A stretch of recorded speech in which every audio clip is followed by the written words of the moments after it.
Hi there. You're either watching or listening to The Climb, and my name is John Sarakis, and this is brought to you by the Digital Mastermind. Quick announcement: we have the summit tickets available for October 17th, 18th, and 19th. So if you and any of your leaders in your agency want the best event of the year, it's in St. Augustine, Florida, and you can get those at www.digitalmastermind.com. Now, speaking of that, today I'd like to discuss value. And value is something that all of us can continually get better at. Maybe there's some special superheroes that are born understanding value, but I think it's a skill that not enough of us continually try to refine and really hone in on understanding the value of things. One being the value of the things that you buy. Prices, as you've seen, have continually gone up, and people are just thinking that you have to pay for those things and not really understanding that there are alternatives, and those alternatives can save you in some cases a few dollars, hundreds of dollars, or even thousands of dollars. So it's a really good time to shop around and understand the value of whatever it is that you're purchasing. And to that, understand the value of what it is that you're selling. So when things do get tight, you're going to really have to hone your skill in selling and really point out the benefits, the features, and getting into some of those old school things, because the best economy that we've had seems to be dwindling a little bit, depending on whatever viewpoint you're looking at. Things are going to get a little bit tighter. And with that, the last thing I would say is you really have to understand the value of you. And that is the centerpiece to understanding the value of all of those other things. And now I'd like to talk about what our guest, Taylor Trusty, longtime friend, DMG member, second time being on the show. And Dave, why don't you come out here? Hey, how's it going? It's going well. So Dave and Taylor and I talked about why agencies should develop a product, and in some cases potentially get out of the agency business altogether. And we've had some other people. I think we had Jeb Banner early on where he talked about it. I think even Jeff Wilson and some other people have talked about, the dream. Absolutely. I think what was really cool though is seeing a lot of Taylor's success here, where he got out of it. I mean, people can listen to the first episode. There's a little bit of a slump, but now he's hit a stride. And not all those conversations are on the podcast, but I think some people can glean from his climb is just really understanding it's possible. Like you can actually do it if you find a product market fit. And there's potentially things that are in your agency right now that you could develop these things and later on turn into a product. And there's tons of case studies where others have done that. There is, but a lot of them are, you got some angel or venture capital, or you've saved up some capital. I mean, it's really hard to carve out time to work on a product you're not getting paid for. And I think that's the challenge every agency owner runs into, is that, like, hey, I got client work. The client work comes first. So you have to, I think what Jeb did really well was he actually created a different unit in his organization and said, you guys are working on a product. So your metrics are different.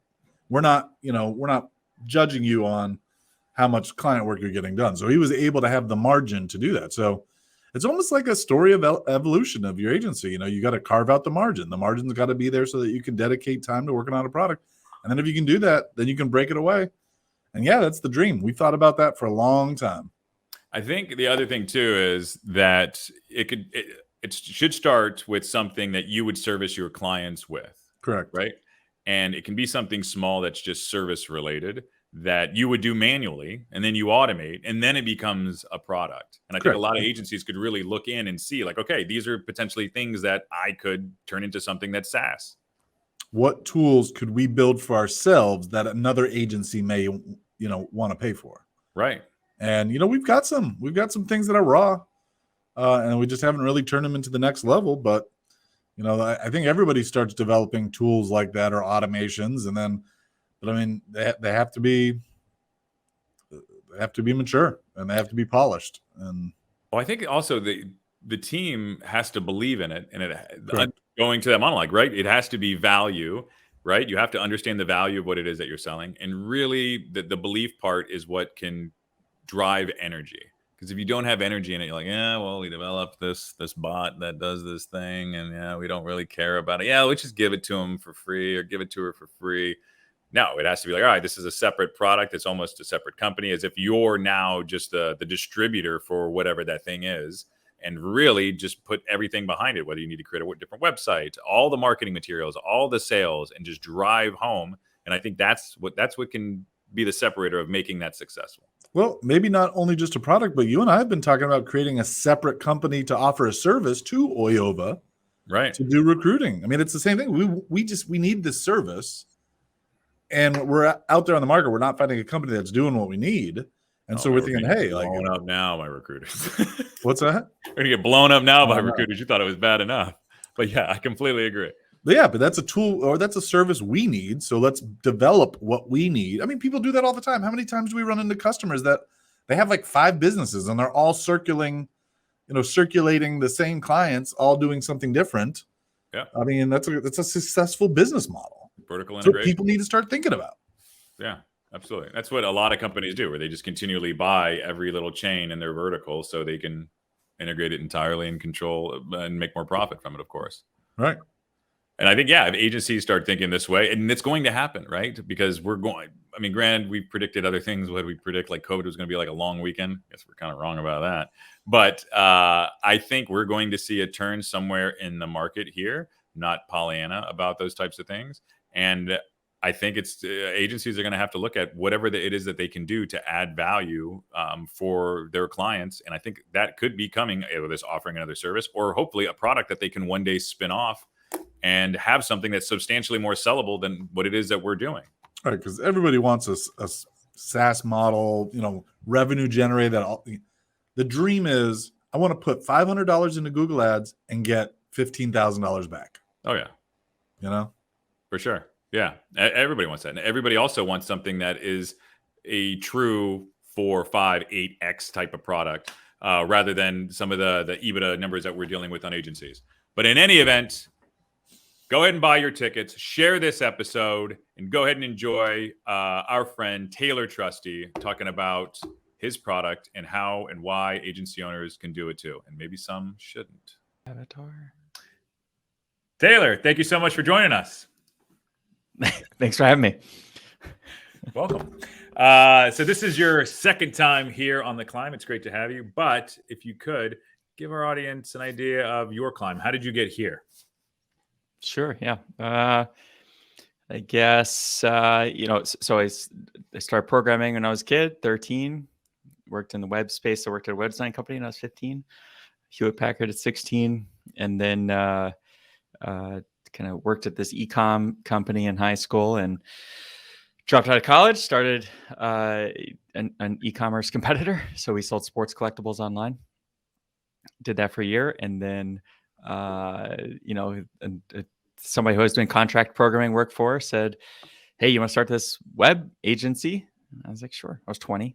I was like, "Yeah, whatever."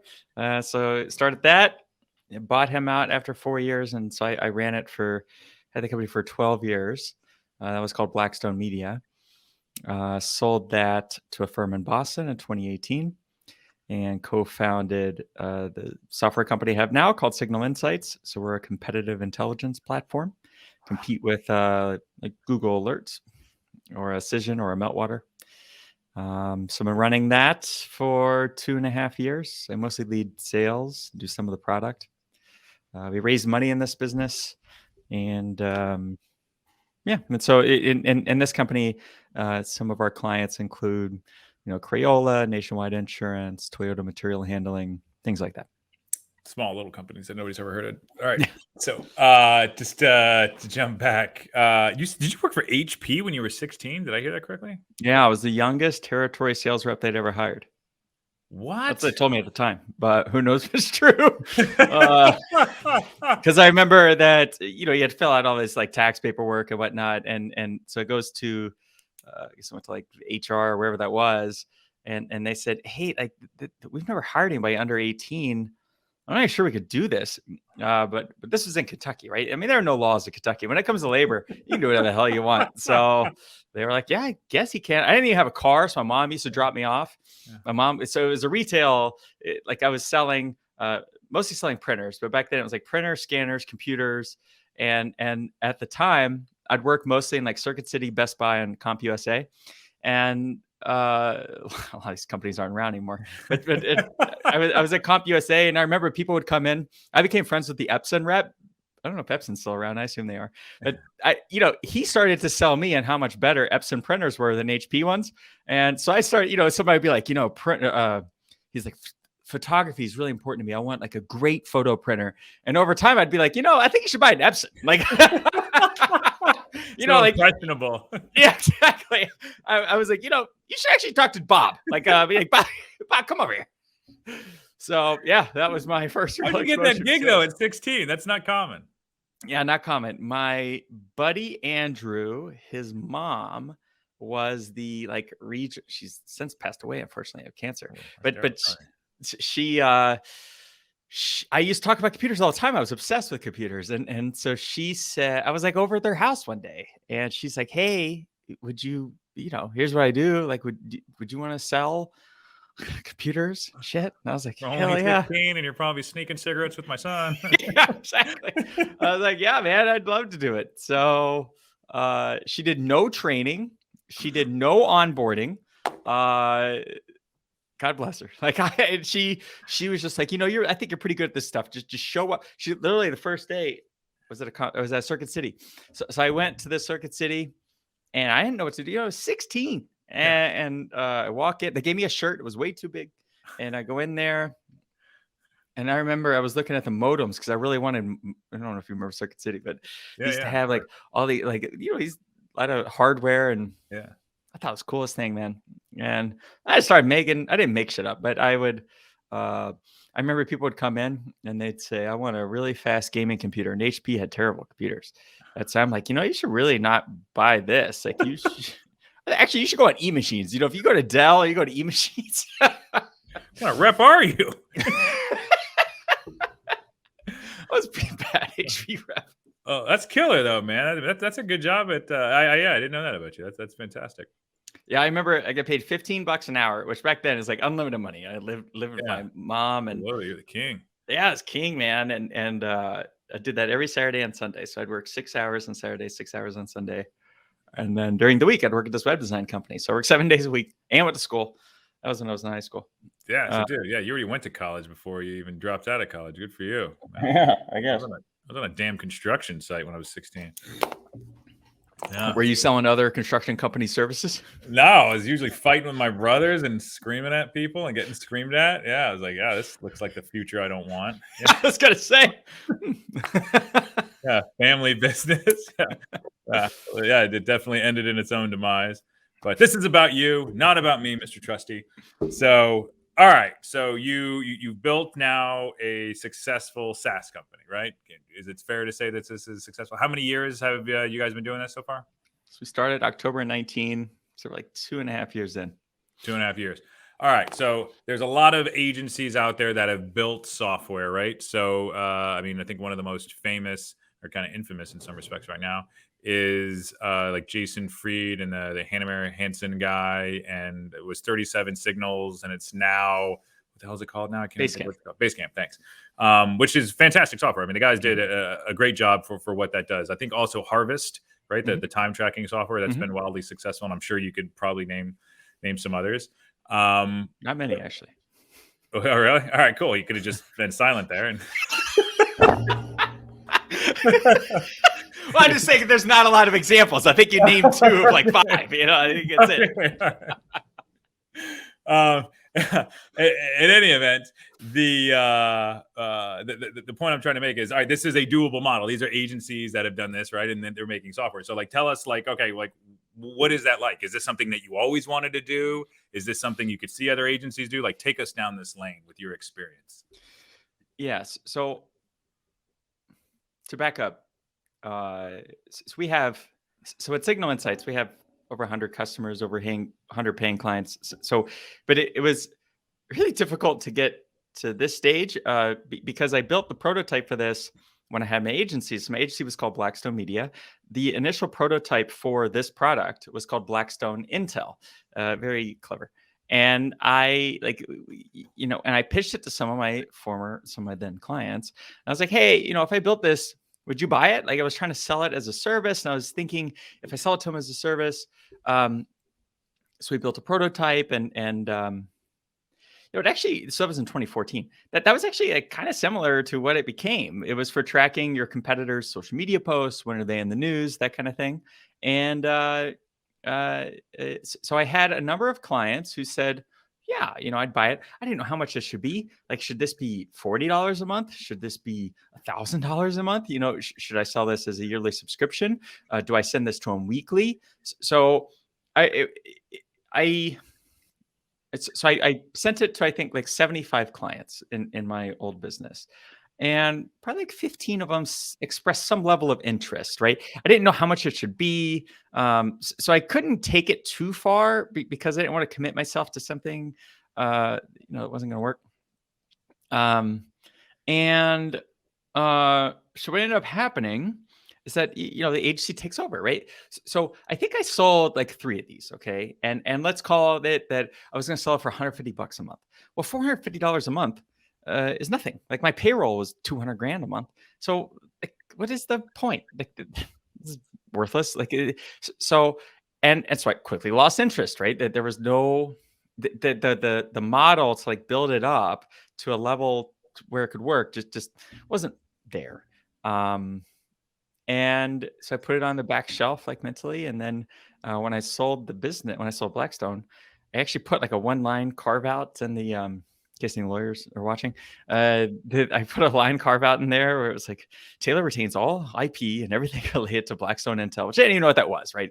But I wanted just no question that I could, build a business on it, because I kind of thought that I may. I say all that because if I still had Blackstone today, like if I still had the agency, I don't think there's any chance that Signal Insights was successful. I think that there's no way. I think it's very, very hard to do 2 things at once. And what's funny is that I had an intern build the initial Blackstone Intel. She helped me do it. Her name was Amber. She now works for me at Signal Insights. Like, she runs our client success team. You have a carve out for her? Yeah, she owns some of the business. So, it will pay off quite well for her.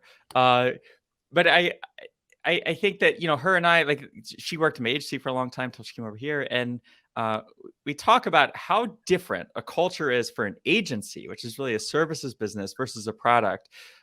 So for instance, like, the sales is completely different. My old business, I would take you to dinner, I would take you to lunch and drinks and all that. And in this business, there's no relationship. Like, the relationship is around the product versus the relationship is with me. Now, I've kind of softened on this approach in the last like few months because we sell very differently than the way my competitors do. And so I do think that we win and people do business with us because they like us and they like our approach.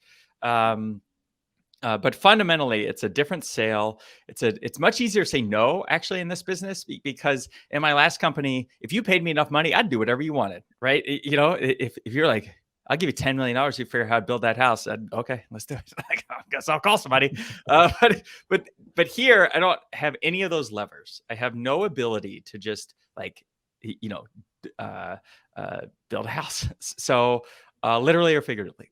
And so yeah, it's just very, very different. I could expand on that for hours, but I don't want to rambling about it. No, it's quite all right. So I like that. So it creates the constraints necessary so you can perform. What are you mouthing? My hair. Okay.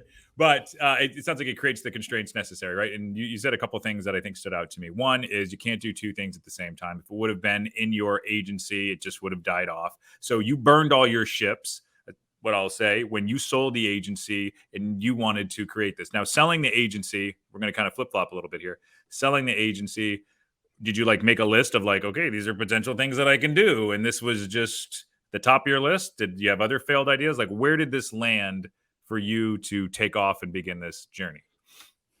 Yeah, many funny stories about this. So one of I came up with a list. I was like, what could I do? And one of the things was, how did this come up? I was talking to somebody. I don't remember how this happened, but at the time, if like, because what I found out is that when a press release goes out that says you sell your business, everybody comes out of the woodwork to like reach out to you, like everything from financial advisors to like old friends you haven't heard from 10 years, because they all think you have money and or whatever, right? Or they want to talk. And so I didn't know what I was going to do. I had no earn out clause in my last business. Like, I was done. I signed on August 31st, and hilariously, like, I had like a first date that night. I cried on the date. Like, it was awful. awful. And and the sale was a very difficult sale, which I talked about in the last podcast, I think. Yeah, But the where was it going with that? What was the other ideas that you could? Oh yeah. So I made I made a list of these ideas.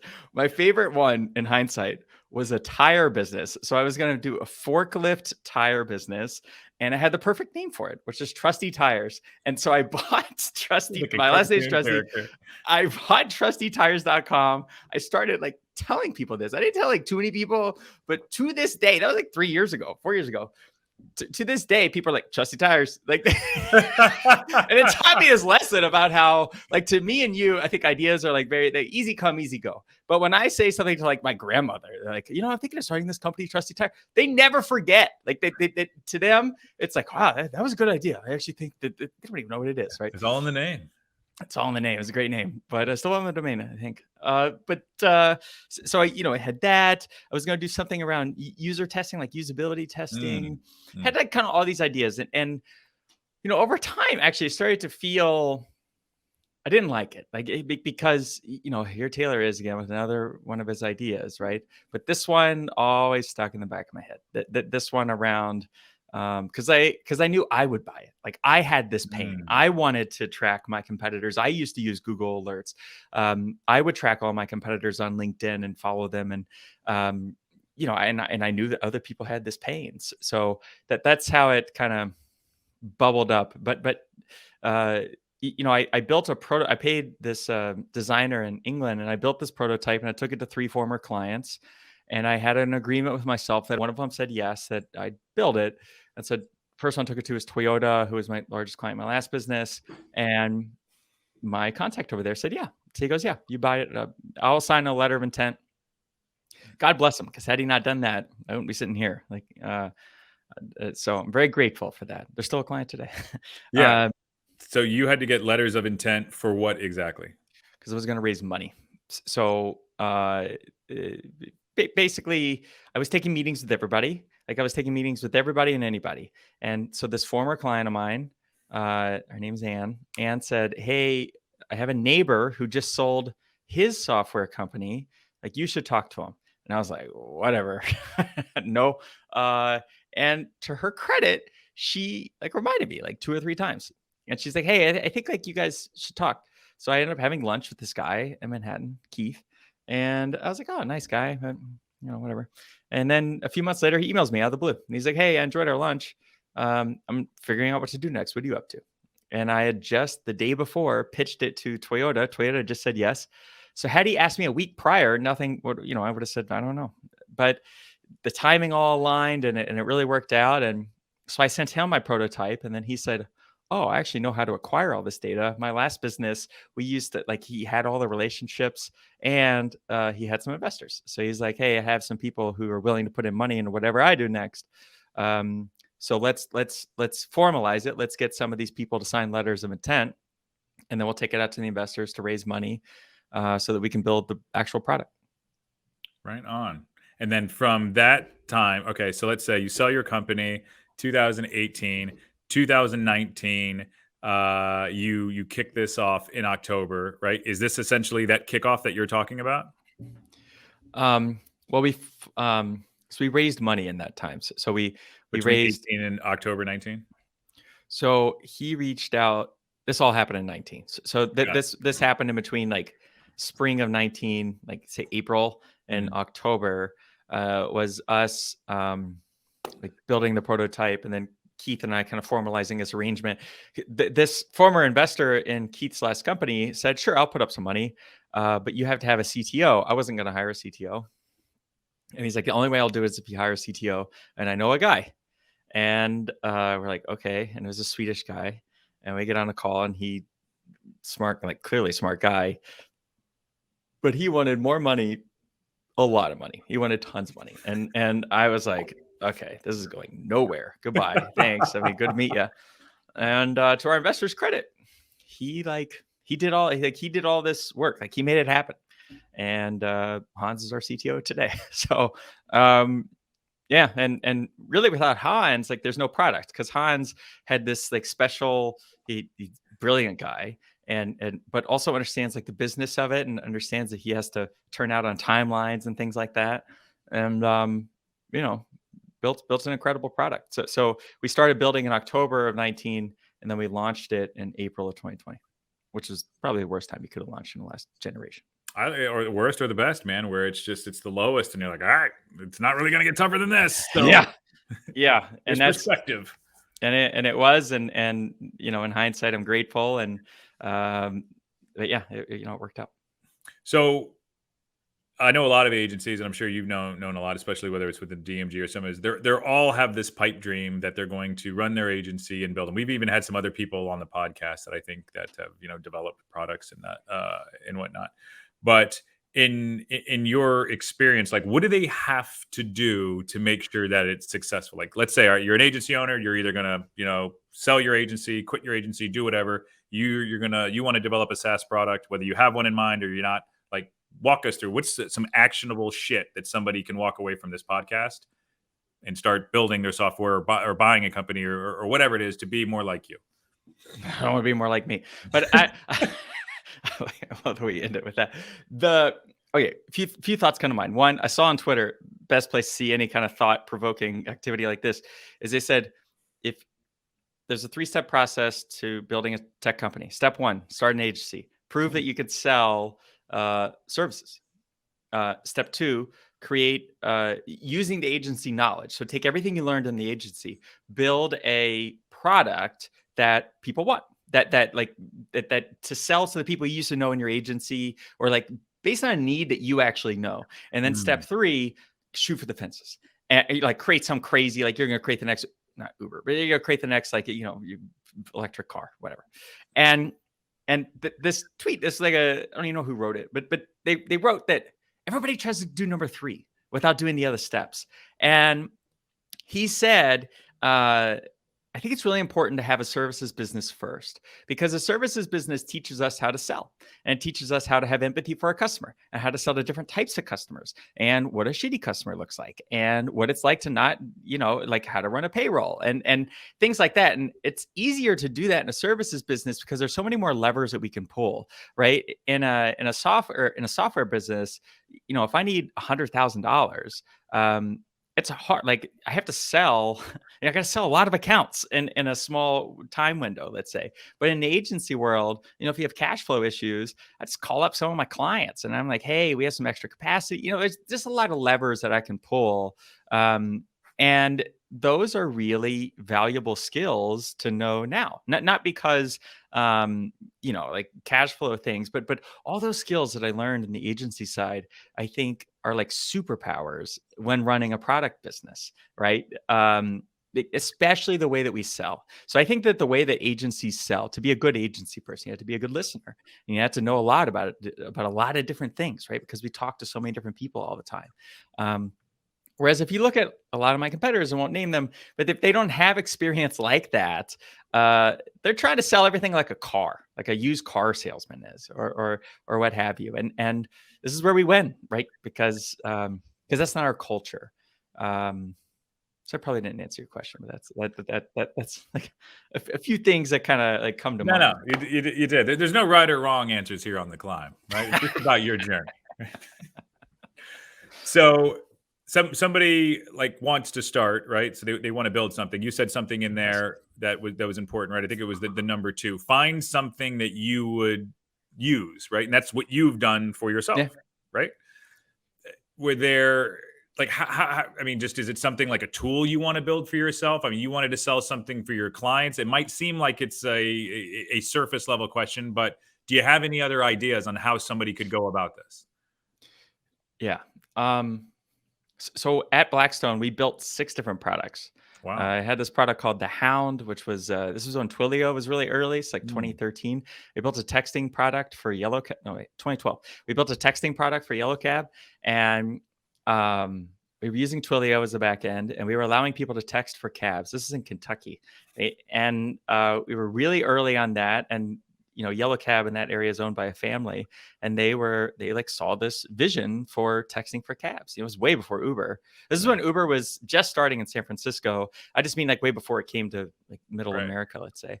And so we got really interested in like trackable phone numbers and all of that. And I think what it really was is that I was bored with the agency, and I Mm. wanted, and this was an escape. Like this was a way, like products were a way for me to avoid building a great agency. Right. Yeah. And so if I was honest with myself, and now, time on my side, I think that I never wanted to run an agency. And that's a God honest truth. Like I got, I'm not gonna say I got tricked into running one, but I was at lunch, I was 20, and this guy's like, hey, you want to start this agency? And I'm like, whatever. I thought it would last 6 months. And then, you get 6 years in, and there's payroll and there's people, and it's like, oh God, let me try to make this into something, because I always wanted to run a software business, and let me try to make this into something. And this was, I'm grateful for the experience, but it cost a lot of heartache and a lot of money, because I couldn't pick. Did I want to be an agency, or do we want to be this like software company? And so, I was paying people on our staff to build products and taking out loans to do it, by the way. Like we were like accruing, the business was accruing debt to do this. And it was all because, if I'm honest, like I didn't want to be in the agency business anymore. And instead of just escaping it, or instead of just leaving it and being honest about it and then go do software, I tried to do them both. And I see a lot of agency people do this, and it almost always goes poorly. Yeah, I think it's awesome that you share that. Now, reflecting back, you can see what it was. It's like almost like productive procrastination. You're going to do your laundry, you're going to, wash the dishes, and it's like you got to do your taxes. Like, I mean, that's the thing. What are you warming up to do that, right? And it's kind of the same thing. But looking back, you may have taken out loans, and there may be some, scars and some pain, but it led you to this point, which is something to always be grateful of, regardless of what happened. Yeah, I mean, look, I'm very grateful. It all worked out. It was all fine. But and maybe those steps were necessary to get here, right? So again, with time, I don't beat myself up for any of that. I just look at it as why did I act that way, or why was I doing those things? New York was another one, right? So I wanted to move to New York, and I never wanted to live in Kentucky. I was just born there, and I always wanted to leave. But because I had this business, I couldn't leave. And I started to resent that. I started to resent the business. I started to resent the clients. I started to resent all of that. And instead of just dealing with it, I was like, I'll just move to New York, and I'll split my time in between New York and Louisville, which I did for like 2.5 years. I had an apartment in New York, had an apartment in Louisville, flew every week. And I thought that meant I was successful. And what that really meant was that I was a mess. Looking back, you still have the apartment in Louisville? No. Gave that cleaned up that mess, brother. That's right. Yeah. No longer a mess. Very grateful. Okay. So I think that I've spoke to others that have developed software, and granted, all right, so agency owners, we have the experience, we can do it. And I think one of the other nice things about it is there's less employees. Not that there's anything wrong with employees, but employees equal variables, and variables equal problems. And of course, forecasting becomes a nightmare. But you went from, like, you had an idea to conception and to launch. What I would say, that's a pretty short amount of time, right? I mean, granted, I don't have too much experience with SaaS companies. What is the normal amount of time from like idea to actually getting revenue in the door? That's a good question. I guess I don't. Short answer is that I don't know. I mean, I can tell you that I have a lot of friends who are years into the software, and years into SaaS, and have no revenue. And I think that this is one of the benefits of an agency back. I think people like you and I have we're very interested in action, number one, right? So like less talky, more like let's just do it. And number two, we're very interested in money, right? And I'm not particularly interested in like talks about theories of money next year. No. I think what make good agency people are good salespeople. And what makes a good salesperson? An empathetic person who knows how to extract value, right? So it's like, hey, I have this idea. Like, you should, if you give me $50,000 for a new website, we do this, and this, I'm going to make you more money. Like, it's going to be a great return on your investment. And you're like, wow, it sounds great. And then you give me money. That carries over really well into a product, because now I can refine the pitch. I could never refine my pitch that much in the agency world because I was selling too much different stuff. And like, sure, you could be like kind of sort of formulaic, but in the product world, in this world, I do. So, I mean, to give you an idea, I did 460 pitches last year. So that was to individual companies. Some of those companies I pitched 2 or 3 times. And so, we probably did 700 pitches. So I've done this pitch. I did it 700 times the last 12 months, right? I did it like 8 times yesterday. And so the thing is, I can do this with my eyes closed, but more than that, I get to do all these little A/B split tests, right? I get to be like, oh, I wonder if Jon would react to this, and then I write down, I take notes and everything, and it's fun. And more than that, it's like a better process for me, and I think it's better for the customer. I think because they're like, wow, this guy's good, and not because I'm charismatic or any of those things, but because it's clear I've done this a lot. Yeah, it's the difference between somebody going on stage and just improving once, or a guy that's done that bit, which could be 700, 800 times, like a stand-up comedian, and just knocks it dead when they do their show taping. 100%. And you can always tell. Yeah, you can always absolutely. tell. And I used to get by on charisma. I would get by because I could be funny just like you on a whim, and I can. and I can relate to another person, and I would get by, and that's really hard to do here, just because like it can't be the Taylor show, it can't be the Jon show, it's got to, the product is a show. It's got to be, the product's got to be the show, and not me or any of that. Yeah, so it's very different, and that's what makes it so hard to do both of those things at the same time, right? Like the sales process, to your point, the the employee culture. So the employee culture in an agency is very like client. It's not that it's not client. It's like very client friendly, but also it's very much like you're kind of a yes person, right? So if somebody says, "Hey, I want that," then you're like, "Yes, just pay an extra 20 grand or whatever," right? And in the product world, you're mostly a no person. So it's mostly like, no, can't have it. We don't do that. I'm sorry. Like, I wish you the best, but we don't do that, because you'll get into a world of trouble, which I did up front by like making all these promises where I'd be like, yeah, that's on our roadmap. I think we'll have that launched in 6 months. Well, guess what? They remember that. And 6 months later, they're like, hey, Taylor, you said we were going to have Instagram. Where is it? and so, but in the agency world, you kind of like smooth that over. You could charge them more money, or they're just like ways you can deal with it. Yeah. And then the other point is what you said. Agencies scale with humans. So if I sold a $150,000 project, I was excited for like 1 second, because the next second was, shit, where am I going to get the people? Like, they need this done in 3 months. We're fully booked. Like, I oversold, right? And so how am I going to manage that? Whereas in the product world, you can do that all day, because it's like required, like our marginal cost is effectively zero. I love that. Not totally zero, but it's quite close. Yeah. Reminds me of like a production's possibilities curve, right? So like, product is just, endless. And the other one, you're just stacking like bodies under. It looks like, like a funeral, or like, some kind of graveyard happening. Yeah, it's like that. So I guess like if you had to give an agency owner right now that's developing their products internally and they're doing this productive procrastination, what would you tell them right now? Look into the camera, Taylor, and say like, hey, Mrs. Smith, this is what you need to do.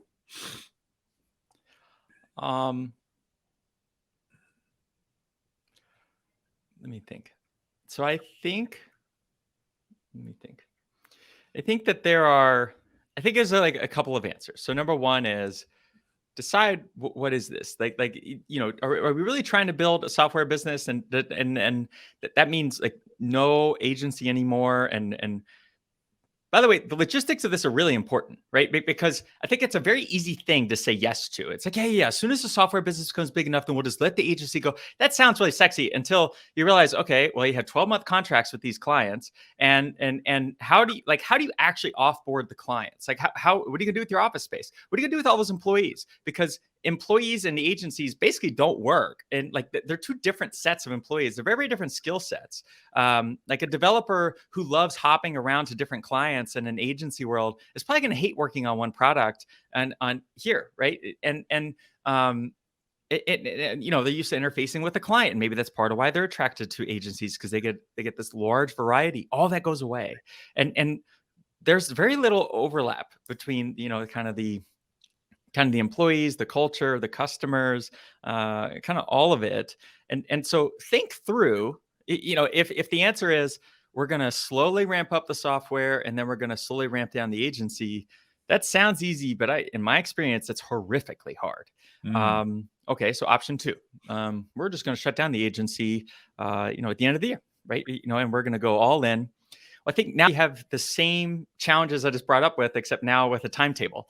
And by the way, as soon as you tell your team we're shutting down the end of the year, all the good people leave, right? And so now you're stuck, and no client wants to stick around for that. So you could sell, right? You could sell that's what I did. I chose to sell. So you could sell the agency to somebody else, or just be like, or maybe it's investing in a software business, right? So maybe you fund it. So maybe, your co-founder, maybe the real reason that this is happening is because one of your partners wants to do it. And I mean, this was kind of the case in my last business. Like nobody else on my team wanted to do products except me. I was the only one. And unfortunately, I was the one that ran the business. So this is the way we're going with you. Like, that's the way we're going.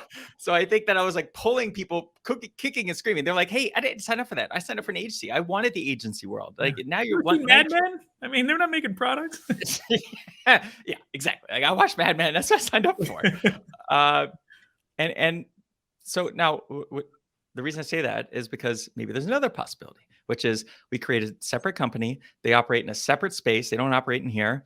And maybe we fund it, right? So maybe we say, the agency is going to front 200 grand and we're going to fund this other business and we're going to give them some runway.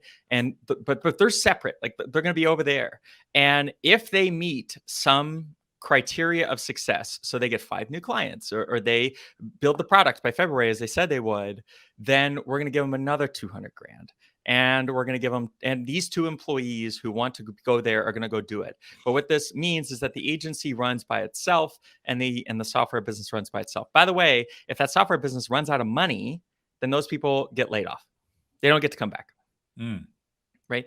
So I think that the logistics of how to make this stuff work, there are possibilities of making it work.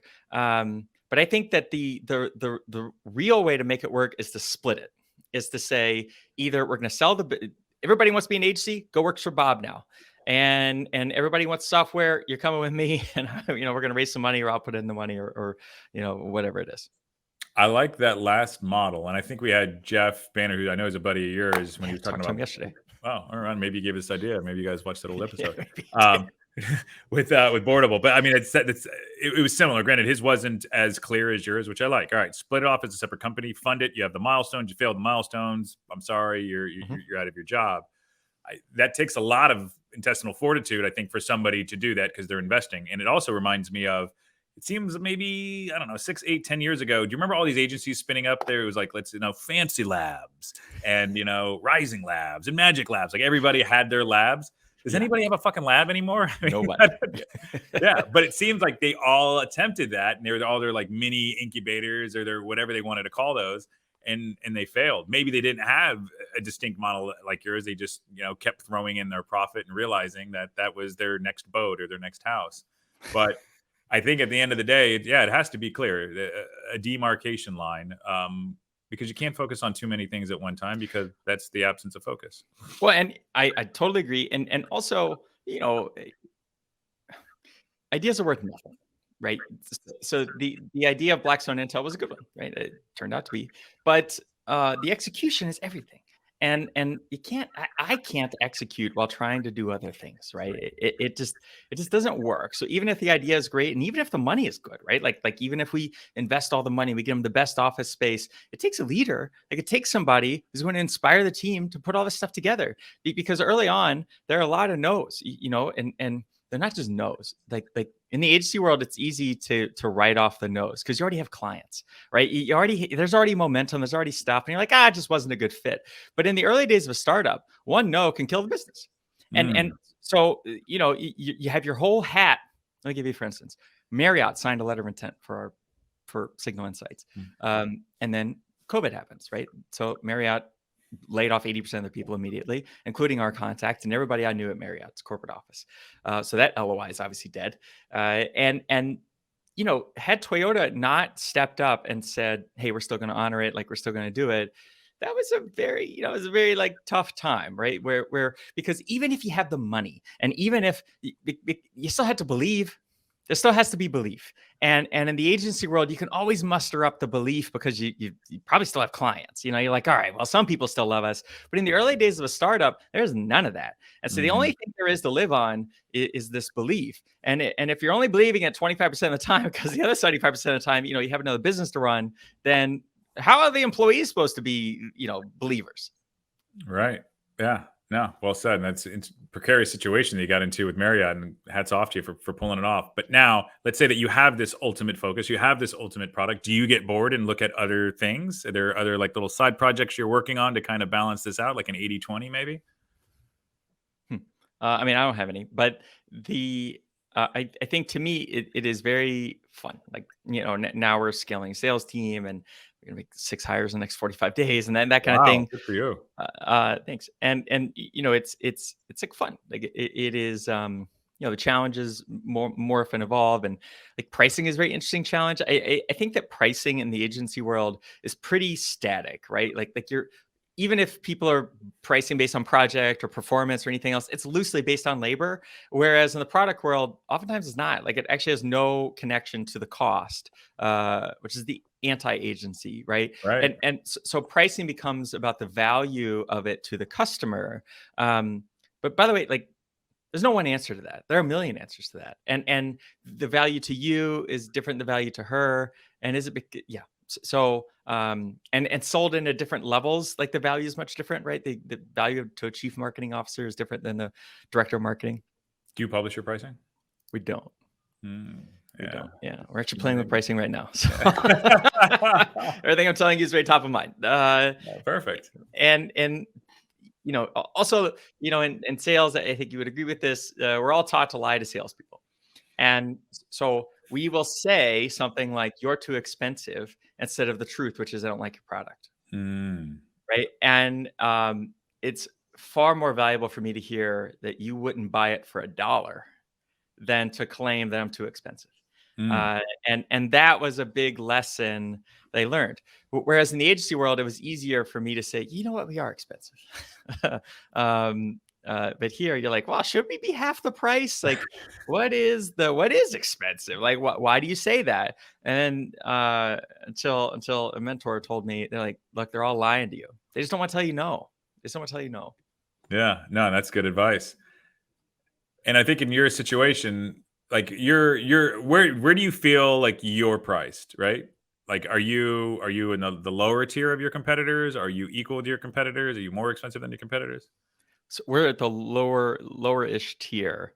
I mean, it depends on who you define our competitors. Google Alerts is free.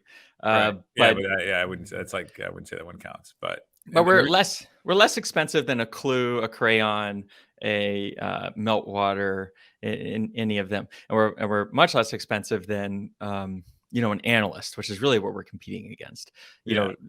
A lot of our clients used to have somebody doing this, right? Like they have somebody who does competitor intel as part of their job, and that person gets promoted or they quit or they stop doing it because they hate it. And so this kind of falls to being not done.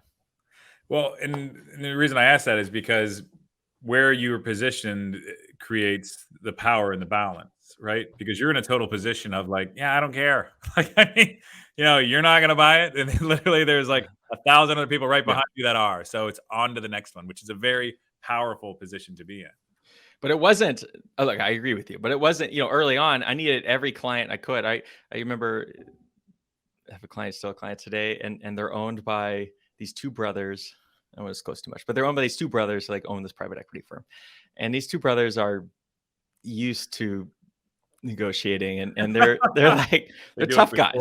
Yeah, they do it for sport. And it felt kind of like that I was being brought out because our contact there was like, "Well, blah, blah, blah, blah, blah, I want to meet you."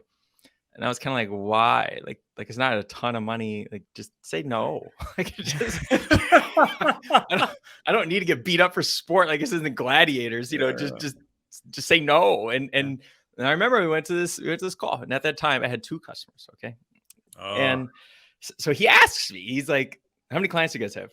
And I kind of like beat around the bush a little bit. And then I told him I had 2. There's this very long pause. And look, he ended up buying. He approved it. He signed off on it. And I think to him, it's just like fun. Like to him, I never heard from him again. The lion just smacking the mouse around. You know? Yeah, I think that's what it was. You know, he's like, I want to see if these guys will answer. But I needed that. I needed that really bad. You know, because going from 2 to 3 is a 50% increase in clients. You know?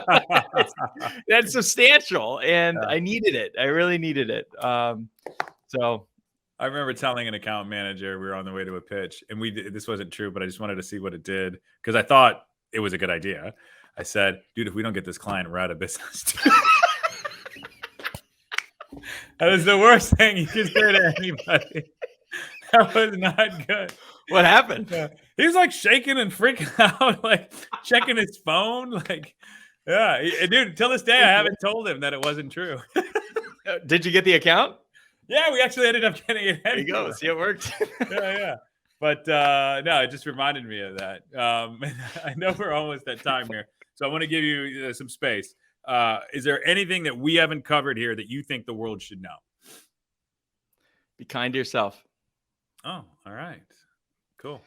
I think that, you know, I beat myself up a lot, and I think a lot of business owners do. I assume a lot of business owners listening to this, and you know, I had a lot of sleepless nights, and I think a lot of it was self-inflicted. It was this, oh, I should be further along than I am. We should have bigger clients. I should be making more money than these people. Why couldn't I hire that person? Why? And that. You know, at the time, I thought it was motivating. I thought that if I was, that if I lost that, if I wasn't mean to myself or I wasn't more, then who am I, right? I won't be motivated. I'm not going to be a good salesperson. I'm not going to be a good business person. I'm not going to be any of that. I won't want to grow.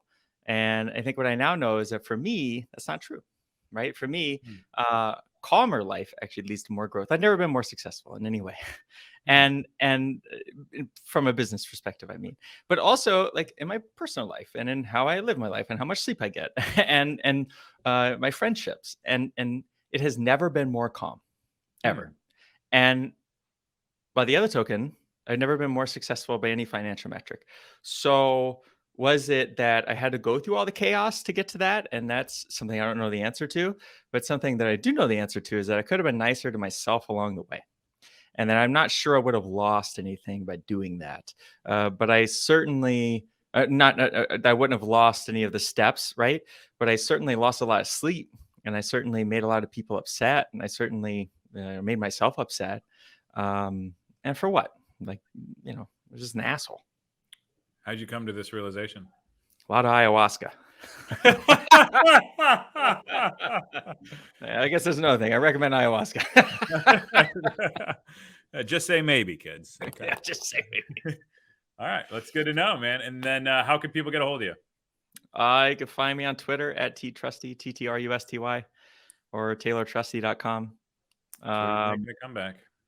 What's that? Twitter's making a comeback. Is it? I don't know. I actually blocked it. So you actually don't send me a DM, but you can email me. All right, never mind. Okay. Find them on LinkedIn, people, or Smoke Signal, back, something. Right. Awesome. Well, brother, appreciate you being on the show and making the time, man. It's always a pleasure.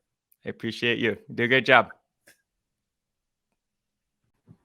Hope you enjoyed our episode. Please subscribe and review wherever you can. And if you would like to join the Digital Mastermind, go ahead and shoot me an email at jon@digitalmastermind.com or visit us at digitalmastermind.com. We'll see you next time. Thanks. Bye now.